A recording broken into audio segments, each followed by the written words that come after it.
Ang Toldang Sambahan. Ika-26 na kabanata. Magpagawa ka ng toldang sambahan. Ito ang mga gagamitin sa paggawa nito. 10 piraso ng pinong telang linen na may lanang kulay asul, ube at pula. At paburdahan ito ng kerubin sa mahuhusay na mambuburda.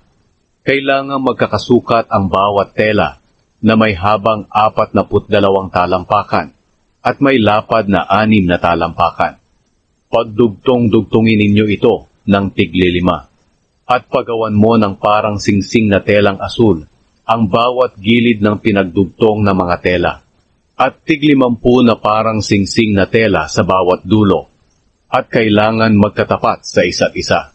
Magpagawa ka ng 50 kawit na ginto para mapagkabit ang parang mga singsing na tela sa 2 pinagsamang tela. Sa pamamagitan nito magagawa ang toldang sambahan. Pagawan mo ng talokbong ang tolda. 11 pirasong tela na gawa sa balahibo ng kambing ang gagamitin sa paggawa nito.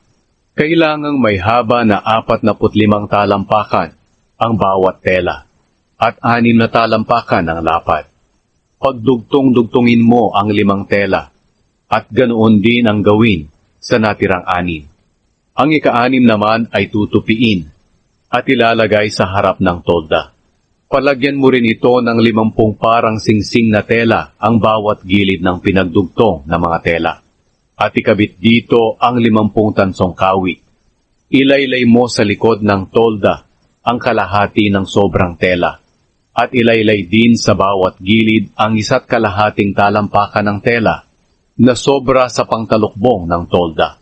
Ang ibabaw ng talukbong ng tolda ay papatungan ng balat ng lalaking tupa na kinulayan ng pula at papatungan din ng magandang klase ng balat. Dapat ang balangkas ng tolda ay tablang akasya. Ang haba ng bawat tabla ay 15 talampakan at ang lapad ay 2 talampakan. Ang bawat tabla ay nilagyan ng 2 mitsa para maidugtong ito sa isa pang tabla. Ganito ang ginawa nila sa bawat tabla. Ang 20 sa mga tablang ito ay gagamitin sa pagtatayo ng tolda sa timog na bahagi. Ang mga tablang ito ay isinuksok sa 40 pundasyong pilak, 2 pundasyon sa bawat tabla. Ang hilagang bahagi ng tolda ay gagamitan din ng 20 tabla at isinuksok din sa 40 pundasyong pilak, 2 pundasyon sa bawat tabla. Ang bandang kanlurang bahagi naman ng tolda ay ginamitan nila ng 6 na tabla at 2 tabla sa mga gilid nito. Pagdugtungin ang mga tabla sa mga sulok mula sa ilalim hanggang sa itaas. Kailangan ganito rin ang gawin sa 2 tabla sa mga gilid.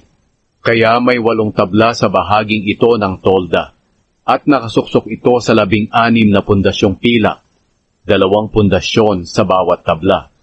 Magpagawa ka rin ng mga akasyang biga, 5 para sa bahaging hilaga ng tolda, 5 rin sa bahaging timog, at 5 pa rin sa bahaging kanluran sa likod ng tolda. Ang biga sa gitna ng balangkas ay manggagaling sa dulo ng tolda, papunta sa kabilang dulo. Pabalutan ng ginto ang mga tabla, at palagyan ng mga argolyang ginto na pagsusuotan ng mga biga. Pabalutan din ng ginto ang mga biga. Kailangang ipatayo mo ang toldang sambahan ayon sa planong sinabi ko sa iyo rito sa bundok.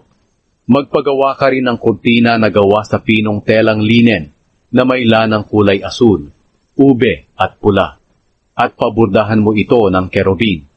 Ipakabit ito sa mga kawit na ginto sa 4 na haliging akasya na nababalutan ng ginto. Ang 4 na haliging ito ay nakasuksok sa 4 na pundasyong pilak. Kapag nakabit na ang kurtina sa mga kawit, ilagay sa likod nito ang kahon ng kasunduan. Ang kurtina ang maghihiwalay sa banal na lugar at sa pinakabanal na lugar. Ang kahon ng kasunduan ay dapat ilagay sa pinakabanal na lugar at dapat may takip ito. Ilagay ang mesa sa labas ng pinakabanal na lugar sa hilagang bahagi ng tolda. At sa bandang timog, ilagay sa tapat ng mesa ang lalagyan ng ilaw. Magpagawa ka ng isa pang kurtina para sa pintuan ng toldang sambahan. Pinong telang linen rin ito na binordahan gamit ang lanang kulay asul, ube at pula. At napakaganda ng pagkakaburda nito. Pagkatapos, ipakabit ito sa mga kawit na ginto sa 5 haliging akasya na nababalutan ng ginto. Ang 5 haliging ito ay nakasuksok sa 5 pundasyong tanso.